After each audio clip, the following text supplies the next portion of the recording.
Hi, hello. Isang magandang gabi ang nais kong ibati sa inyong lahat. Maaring kayo ay nanonood sa sandaling ito at sana samahan niyo ko sa mga ilang sandali na aking pagbabahagi ng salita ng Panginoon. Sana makapulot kayo ng magagandang mensahe sa ating tatalakayin. Sa gabing ito mga kaibigan, ang nais kong ibigay at ibahagi sa inyo ay ang tungkol sa buhay ng isang natatanging babae sa Bagong Tipan kung saan siya ay tinulungan ng Panginoong Yesus na makabangon at makaalis sa kanyang dating maruming pamumuhay, sa kanyang buhay na punong-puno ng kawalang pag-asa at depresyon, na kung saan ay ang babaeng ito ay tinukoy ng salita ng Diyos na isang babaeng makasalanan. Siguro ay familiar kayo sa kanta ng isang sikat na mga awit na kung saan ang pangalan ay tinawag niyang Magdalena.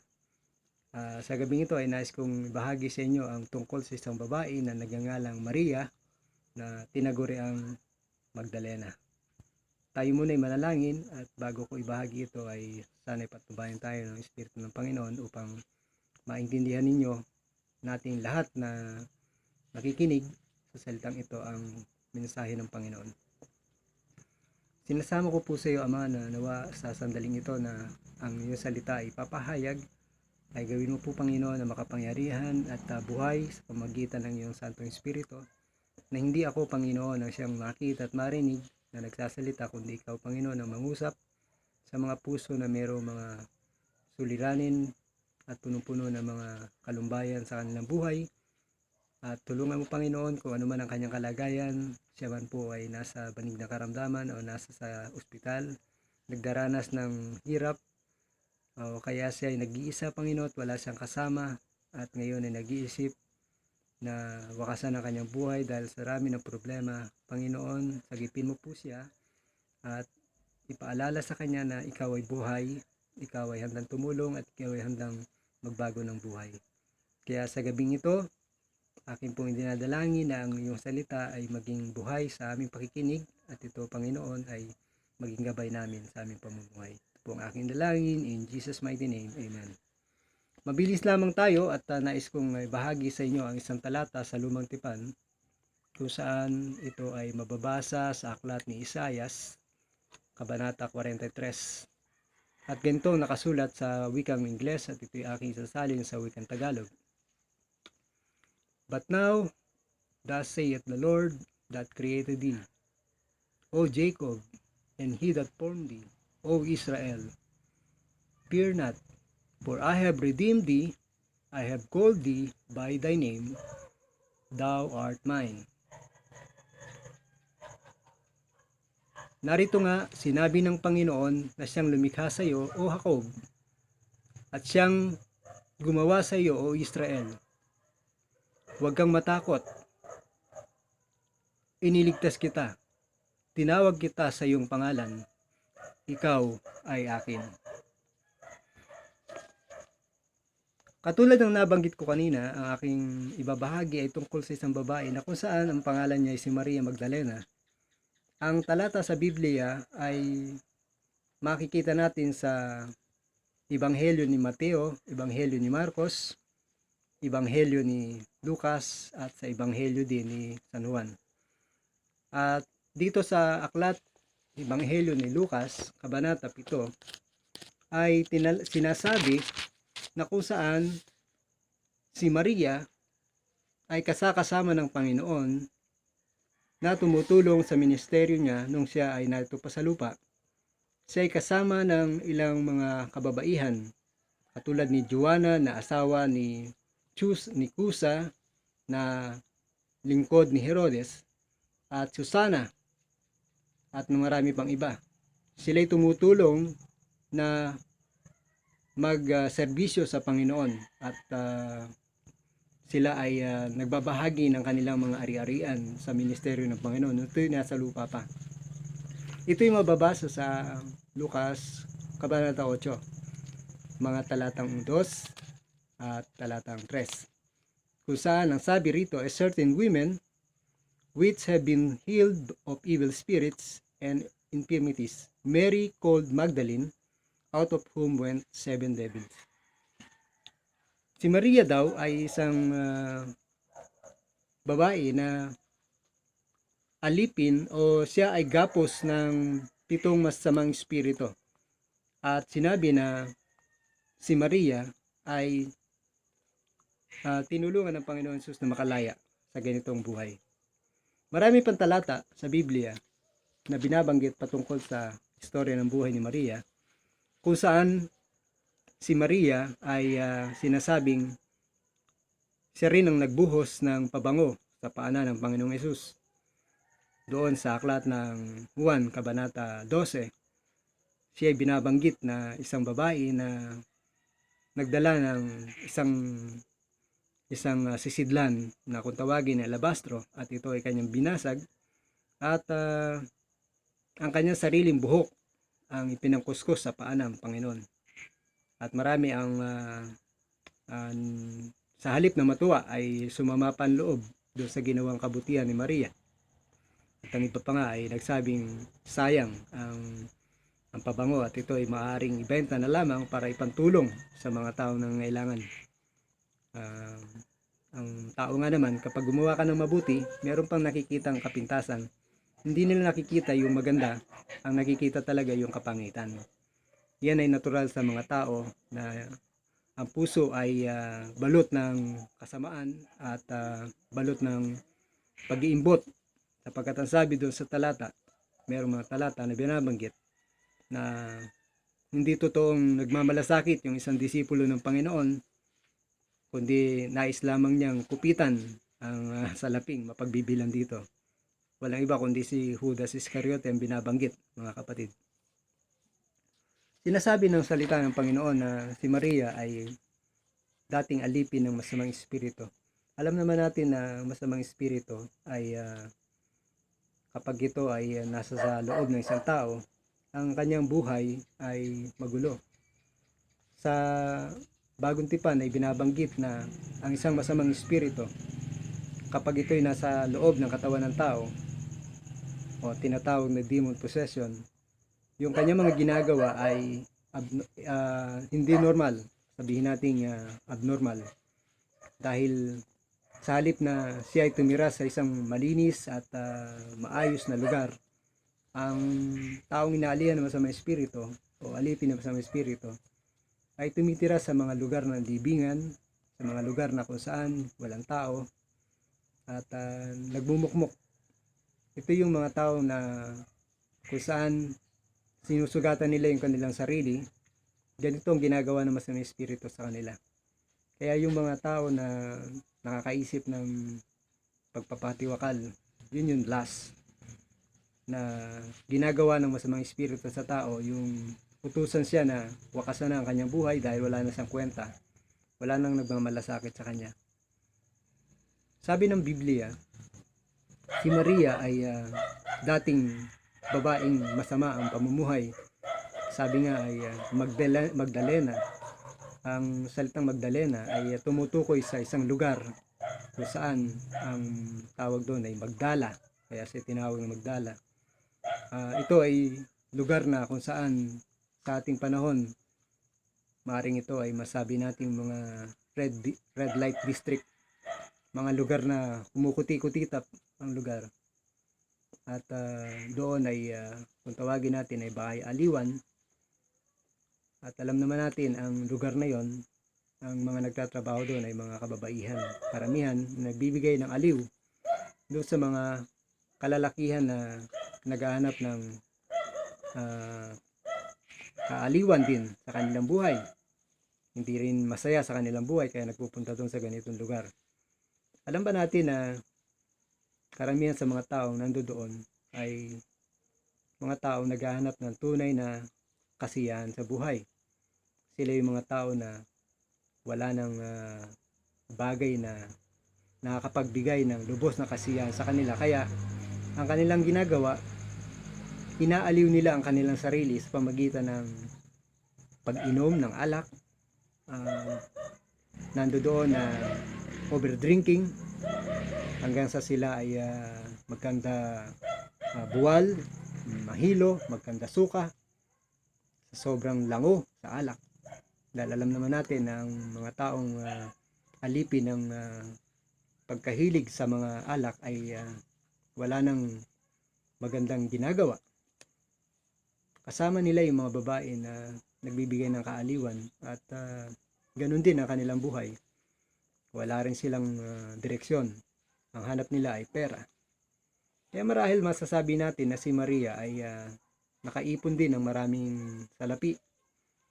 Kung bakit nagawa niyang magkaroon ng kasangkapan na nagkakahalaga ng isang taong kita ng isang manggagawa, 300 denaryo sa panahon nila. Alam naman natin napakamahal nito. At ito ay kung wala kang magandang trabaho sa panahon na yon, hindi mo naman kayang bilhin yung ganung klase ng pabango. Yun ay sinasabi ng salita ng Panginoon dito sa John chapter 12. Kung aking babasahin, marahil kayo na lamang po bumasa upang mabilis po nating matalakay ito. Sabi po dito, saglit lang, sabi sa John chapter 12.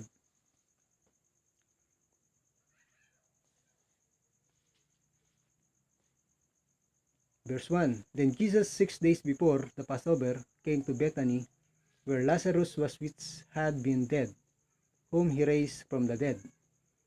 There they made him a supper, and Martha served, but Lazarus was one of them that sat at the table with him. Then took Mary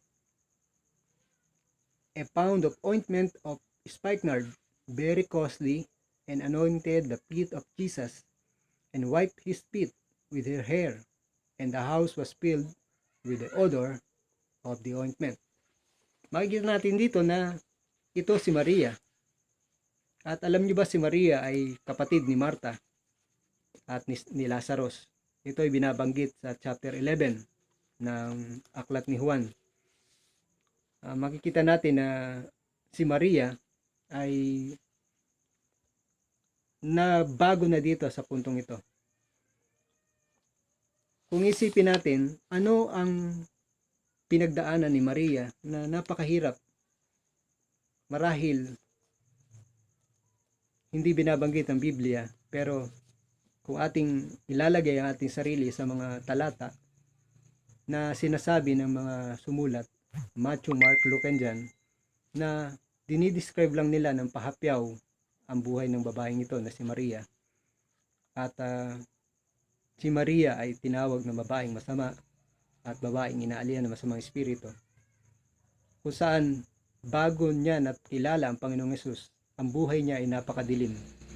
Marahil katulad ni Maria, maraming kababayan tayo, marahil ikaw ay nasa ganitong kalagayan na nahihiya ka na lumantad sa lipunan dahil iniisip mo na nakakahiya ang naging pamumuhay mo. Iniisip mo na marumi ka at hindi ka dapat. Marahil ay ginagawa mo ang iyong sarili na mababa dahil ang tingin mo sa sarili mo ay ganun ka na, wala ka ng paraan para magbago. Depressed ka hanggang sa dumating ka sa punto na nilalayo mo na yung sarili mo sa iba. Katulad ni Maria, bago natin matanggap ang kalayaan, mararanasan natin yung matinding hirap. Kung ikaw ay nandoon sa kalagayan na ikaw ay hirap na, katulad ni Maria nung sa panahon na siya ay alipin ng masamang espiritu, hindi niya nagawa yung magandang bagay dahil alipin nga siya ng masamang espiritu. Hindi mo aaring takasan yung iyong pamaruming pamumuhay dahil pilit kang ibabalik ng masamang espiritu sa maruming pamumuhay dahil ayaw nila na ikaw ay magbago. Kaya kung ano man yung bisyo na maaring ikaw ay alipin ito, tandaan mo, hindi ikaw ito. Hindi ito ang original na disenyo ng Panginoon sa tao. Hindi niya nais na tayo ay maging malayo sa ating kapwa at gumawa tayo ng kasalanan. Hindi ito ang disenyo ng Panginoon. Kaya nga doon sa binasa natin kanina, sinasabi ng Biblia na ang Panginoong Diyos ay nagsalita sa Israel. Na sinasabi niyang, ako ang lumikha sa iyo, ako ang gumawa sa iyo, tinawag kita sa iyong pangalan, at ikaw ay niligtas ko. Ikaw ay akin. Yun ang binabanggit ng Isaiah 43, talatang 1. Tandaan mo kapatid, nilikha ka ng Diyos para sa mabuting bagay. Yan ay binabanggit ng Efeso. Tayo ay nilikha sa umpisa pa lang para gumawa ng mabubuting bagay. Kaya kung ang ginagawa mo ay masama, hindi nangangahulugan ay talagang napakasama mo o yan ang kalikasan mo. Tandaan natin na ang tao ay ginawa ng Diyos na perpekto. Ngunit ito ay sinalaula ng kanyang kalaban, ng kanyang kaaway na dyablo. At ang sabi nga ng John chapter 10, walang ginawa ang dyablo kundi magwasak, magnakaw at pumuksa, pumatay.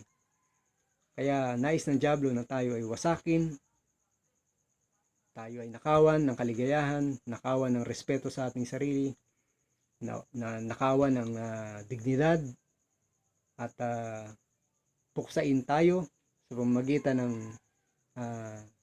pagtingin natin ng mababa sa ating mga sarili at hanggang sa dumating yung punto na magpakatiwakal ka. Yun ang pinaka-last na maiisip ng tao na maring wala na siya pag-asa, kaya kailangan na niyang kitlin ang kanyang buhay. Kaya kung ikaw na nakikinig ay ganito ang iyong nararamdaman, huminto ka lang sandali kaibigan, dahil may salita ang Panginoon sa iyo. Tinawag kita sa iyong pangalan. Ang Diyos ay tumatawag sa ating pangalan, at ikaw ay tinatawag ng Panginoon sa iyong sariling pangalan. Kung ang tawag ng mga tao sa iyo ay tinagurian kang katulad ni Maria, tinawag siyang Magdalena, isang babaeng masama, iyon ay idinudugtong sa katauhan niya. Sabi ng ibang mga storya, ang pangalan ng noong una nitong si Maria ay hindi Maria. Ang totoo niyang pangalan ay Maria. Yun ay binigay ng kanyang magulang sa kanya. Pero binigyan siya ng katawagan ng mga tao doon sa lugar na kanyang pinagtatrabahuhan na ibang pangalan. Katulad halimbawa yung mga babae na nagtatrabaho sa bar o sa mga bahay aliwan, hindi naman nila ginagamit yung totoong pangalan nila. Meron silang tinatawag na alias. Kaya yun ang kanilang nagiging katawagan. Halimbawa, sinasabi, hello, malago o maganda. Kahit na may pangalan siya, ang tinatawag sa kanya malago o kaya ay tawag sa kanya maganda o sexy, kasi yun yung panlabas na anyo niya. Ganito si Maria nung una. Walang tumatawag sa kanyang totoong pangalan. Ang kanyang pangalan ay pinalitan. Ganyan ang dyablo. Kapag tayo naalipin ng kasalanan, ang tawag sa atin ng sanlibutan, hindi na yung tayo. Halimbawa, nakapatay ka, tawag sa iyo kriminal. Kahit nakapagbayad ka na ng iyong kasalanan sa kulungan, paglabas mo ng kulungan, hindi ka natatawagin ng mga tao o ng mga kapitbahay mo sa dati mong pangalan. Yan si ganyan. Dating isang bilangguya at kriminal. Yan, isang babaeng nagtatrabaho yan sa ganitong lugar. Kaya laging merong karugtong. Yun yung pangit na tawag. At yun ay lagi nakakabit sa katauhan ng isang tao na alipin. Kaya ang taong yun ay halos wala ng identity sa kanyang sarili. Pero ang Panginoon, hindi niya tayo tinitingnan sa ating kasalukuyan. Tinitingnan niya tayo sa ating dating kalagayan. Ang kalagayan natin sa harapan ng Panginoon bago tayo sinilang ay isang perpektong kalagayan, sapagkat masabi ng Panginoon, ginawa ang tao ayon sa kanyang sariling wangis. Kaya ang tao kapag kaisinilang, ito ay ayon sa wangis ng Diyos. Kaya nga kung tawagin natin ay anghel ang mga bata. Mukhang anghel. Talagang napakaganda. Ngayon dito, makikita natin na kung ikaw ay dating nagkakaroon ng problema, dahil niisip mong wala ka ng pagbabago pa, tandaan mo, iyan ay isang kasinungalingan. Sinasabi ng salita ng Diyos, tinawag kita sa iyong pangalan. Kung ano man ang iyong pangalan ngayon, tinatawag ka ng Panginoon. Ang nais ng Panginoon, lumapit ka sa Kanya. Makinig ka. Huwag mong pakinggan ang boses ng sanlibutan. Huwag mong tingnan ang boses ng kasalanan o ng karamdaman. Ang tignan mo at pakinggan mo ay ang boses ng Panginoon. Ang sabi ng Panginoon, tinawag kita sa iyong pangalan. Ano ang pangalan mo, kapatid? Ito ang iyong tatandaan. Ikaw ay nilikha ng Diyos at ikaw ay Kanya. Tayong lahat ay pag-aari ng Diyos. Hindi tayo pag-aari ng kasalanan, hindi tayo pag-aari ng sakit, hindi tayo pag-aari ng kahirapan, hindi tayo pag-aari ng sanlibutan ito. Tayo ay pag-aari ng Diyos. At yan ay tatandaan natin. Kahit na gaano pa karumi ang ginawang pagsira ng dyablo o ng kasalanan sa ating buhay, kaya tayong hugasan ng Panginoon. Kaya tayong linisin ng Panginoon. Sabi nga ng Isaiah, Kabanata 1, na kahit na ang iyong kasalanan ay napakarumi, ikaw gagawin kong singlinis ng balahibo ng tupa, simputi ng niebe. Nais ng Panginoon na tayo ay baguhin. Ibalik tayo sa dati nating kalagayan. At nais kitang panalangin na sana sa iyong pakikinig sa gabing ito, maisip mo na ang iyong kalagayan ngayon, ay hindi yan ang gusto ng Panginoon. Ang gusto ng Panginoon, ikaw ay maging ligtas, ikaw ay manumbalik sa Kanya, at kung ikaw ay lungkot o nadidepress, ang nais ng Panginoon, ikaw ay maging masaya. Dahil ang plano ng Panginoon sa iyo ay napakaganda. Ang nais ng Panginoon, dalhin tayo sa isang tahanan na kung saan kapiling natin siya, ang lumikha sa atin doon sa kalangitan. Ang lahat ng nangyayari sa buhay na ito ay pansamantala lamang. Ito'y may katapusan. Itingin natin ang ating mata sa mga bagay na espiritual at hindi lamang dito sa bagay na temporal. Lahat ng bagay narito sa lupa, lilipas yan. Kaya tandaan mo, katulad ni Maria, na-encounter niya ang Panginoon. Tinawag siya ng Panginoong Diyos sa magitan ng Panginoong Yesus sa kanyang pangalan. At dahil doon, siya ay napasakop sa Panginoon.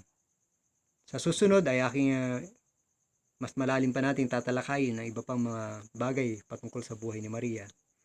Kaya nais kita na idalangin kung ikaw ay di pa nakakilala sa Panginoon, nais kong ipanalangin ka. Sumunod ka sa panalangin ito kung hindi mo pa tinanggap ang Panginoong Yesus. O kung ikaw may nakakaranas ng depresyon, nakakaranas ng sakit, ng karamdaman, ikaw ay lungkot na lungkot, o ikaw ay tinatanong mo anong direksyon ng buhay mo, ang panalangin ito ay para sa iyo.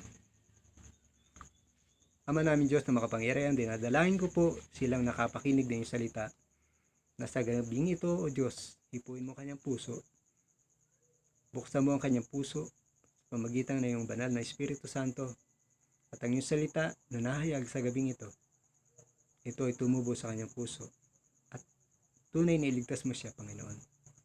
Panginoon, hinihingi ko po na patawarin mo po ang kanyang kasalanan. Siyang nakikinig ngayon dito. Kung siya man po ay nasa karamdaman, pagalingin mo po siya at maramdaman niya ang iyong kapangyarihan, ang iyong pagpapabuti sa kanyang kalusugan. Iligtas mo siya, Panginoon, sapagkat tinawag mo siya sa kanyang pangalan upang siya iligtas sa lahat ng kanyang mga kalagayan, sa kanyang depresyon, sa kanyang kalungkutan. Tinawag mo siya sa kanyang pangalan upang hanguin sa kanyang kalagayan at ibalik sa kayong kalagayan na nais mo sa kanyang buhay. Maraming salamat, Panginoon, at sa gabing ito, nais ko po na iwan sa kanya, sa iyo na nakikinig. Tanggapin mo ang Panginoong Yesus sa iyong puso bilang sarili mong tagapagligtas at Panginoon, at makaasa ka na ang buhay mo ay magbabago sapagkat ikaw ay pag-aari ng Panginoon. Magandang gabi sa iyo at ito si Brother Ben. Tawagin niyo na akong Brother Ben. At sa mga susunod na ating pag-aaral ay mas marami pa tayong matatalakay. Marami pong salamat.